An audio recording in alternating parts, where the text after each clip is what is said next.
All right, and I'm back online. So I'm going to continue on the color switch. Now, I went swimming, so my hair is a little bit wet. I hope that's okay with you.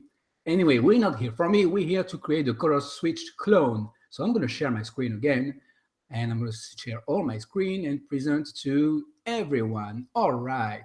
So let's take a look at what we have so far. Inside of Unity, I'm going to press play, and you'll see that we have the actual bar and we have the bars, the colorful bar that are here. Now I'm going to press, I'm going to click, and I see that I can go up. And as you can see, I went through the wrong color and I have game over in the text here in the console because I'm basically lost. Now, what's going on here? Something that I want to fix is that the speed sometimes can go really far and really fast. And I don't want that. I want to limit the speed so that it doesn't have to go that fast. And in order to do that, I have to modify the script. I'm going to click on the sphere and double click on the player script. Now, inside of the player script in the fixed update, that's where we add the force here. Now, what we can do is limit the speed. How do we do this? Well, let's first display the speed, which is called in physics velocity. And to display it, I'm going to do debug.log, and I'm going to display velocity is, and then I'm going to display plus, that would be body.velocity. And since I only want the y-axis, because I don't care about the x-axis, I can do dot, I believe it's a y. Yes, here it is. Okay, I'm going to save this. And now, going back to Unity, I'm going to press play, and we're going to be able to see the actual velocity. You guys ready? So velocity is 0 because right now I'm not moving, obviously, but as soon as I move, you guys see the velocity. I'm sorry, it's not moving somehow. It should have. I don't know what's going on with that. Oh, yes, I see it. It says velocity is 33, 24, and so on. So I'm going to stop this, and I'm going to show you that the values of the velocity. As you can see, it's at 32. It went 34, 40. So as you can see, the velocity can be really high. So I want to cap this and put a max on this. And the best way to do this is to cap this by adding a max. How do I do that? Well, I'm going to add a variable for this. So going back to monodevelop, all the way up, I'm going to add a velocity max. So public float and call it max velocity, and put a value of, let's say, 10. Okay. Now you can always modify this later. That's not a problem. And in the fixed update, I'm going to remove the debug log and put an if statement. If body dot velocity dot y is greater than, let's say, the max velocity. If it's greater than the max velocity, then we want to limit that. So we say body.velocity.y is equal to max velocity, so that we never go above the max velocity. All right. Now that should be okay. Sometimes the velocity.y is not accessible, so we can always double check by going back to Unity, and it will say it here if it's accessible or not. As you can see here, it says the velocity is store value is a temporary variable and it cannot be modified. So we need to basically, another way would be to reduce the force. And one way to reduce the force is to add a force on the opposite side. And one way would be to do body dot add force, and the force that we're going to add is downward. So that would be vector up, or vector2 dot up times, let's say, -1, and times, let's go with the intensity, so that we do it this way. Now vector1 times -1, that's the same as down, right? So I can do vector2 dot down, all right, times intensity. All right, so we're technically reducing the force this way. Let's take a look at this now. We'll press play. Right, and here we go. So as you see, it's not going too fast now, okay? I keep clicking and clicking, and it never goes too fast. That's exactly what we want. All right. Okay, so that's it for the velocity. Now, obviously, you can keep going and tweaking yourself, you know. It's up to you at this point. But the next thing I want to do is create a prefab out of these horizontal bars. So I'm going to select the first two horizontal bars, and I'm going to create a new prefab and add them inside. But actually, I'm going to do even better. I'm going to take the 4 bars here, the 5 bars inside of it, and put them inside the first horizontal bar. So as you can see, I have a bunch of bars inside of it. And I'm going to remove these for now. So by pressing Command Delete, or just right click and delete. So I have only one big bar with all these inside of it. And I can actually select all of them, and I could move them or duplicate them again to have even more bars. And that's what I'm going to do. So Command D to duplicate. All right, and I have a bunch of bars now, but the new ones, I'm going to move them to the left, to the right, actually. All right, and now I'm going to select all the bars and move them a little bit more to the left. Okay, the reason why I did this is that if you take a look at the horizontal bar, we never see the end now, okay? It keeps on going because at some point, there was no more bars, and we don't want that. Now we see all the bars.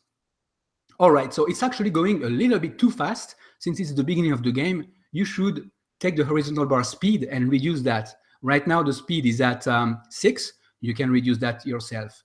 Okay, so I'm going to put the speed here at, let's say, 4. And that will do for now. I'm going to save that, and I'm going to make a prefab out of this. So inside of my assets, I'm going to right-click and create a new folder. Create folder, and I'm going to call this one prefab. Right? And I'm going to click on it, and I'm going to create a new prefab. I'm going to right-click, create prefab, and I'm not going to put any name. I'm just going to press enter. I'm going to take the horizontal bar and drop it there.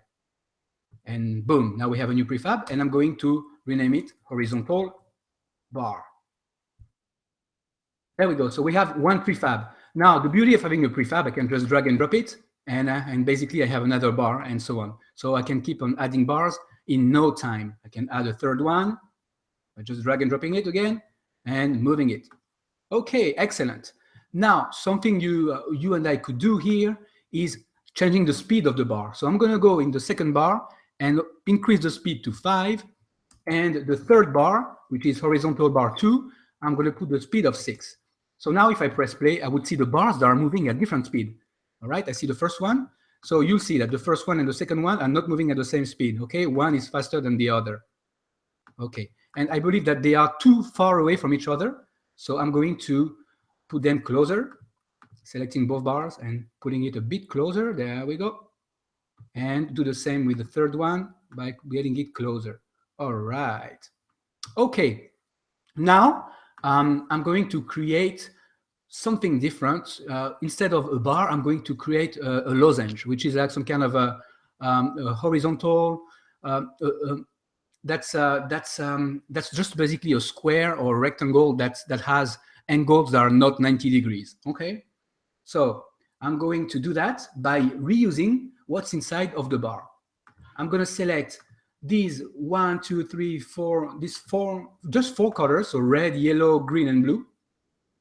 Okay, and next thing you know, with selecting these 4 colors, I'm going to press Command D, and now that I have them here, I'm going to take them out of the horizontal bar by drag and dropping them outside of it. Here we go. And I'm going to make out of these, I'm going to put them up a little bit, so now we can see them, and I'm going to modify it so that we get a lozenge out of this. All right, so I'm going to make the bars longer. So I'm going to select the 4 bars and change the size of it. How do I change the size? Well, I can go here in the scale and put a scale instead of 1. I can put a scale of 2 here. Okay, or let's go with actually 3 so that it's even bigger. Good. Okay, and now I can modify their position. So I'm going to take this, I'm going to take the red rectangle first, move it and rotate. I'm going to rotate it around that would be the x-axis, I believe. Let's see. No, actually, the z-axis then, yes. The z-axis, that's right. And I'm going to rotate it by -45. Okay, -45 degrees. Then take the yellow and rotate it by 45 degrees. And then I'm going to move it up. And I'm going to make sure that it's close to the red one. And I'm going to do the same with the green and the blue. So the green would be negative 45, and the blue one would be 45 on the z-axis. All right, so let me move them now. Okay, now it's not going to be perfect because I can see right away that the angles are not exactly how they're supposed to be, but the idea is what it is here. Okay, and I'm going to take the blue and move it. Okay, so that's one way of doing it. There are other ways as well. I could have just done a bit different by not having the same angle. I could have changed the angles, but this will do for now. So I can zoom in and I can see that it's not perfectly spread, but I can do it a little bit better. Okay, so this will do for now. Now my next step is to actually rotate this. So I will need to add a script to be able to rotate this around. And first of all, before rotating them, I need to add this to what we call a, I need to add this inside of an object. So I'm going to right click and create empty. And I'm going to call this, oh, that's supposed to be outside the game object. I'm going to call this one rectangle object. Or just rectangle, that's fine. And inside of this, I'm going to take the 4 bars and move them in the rectangle.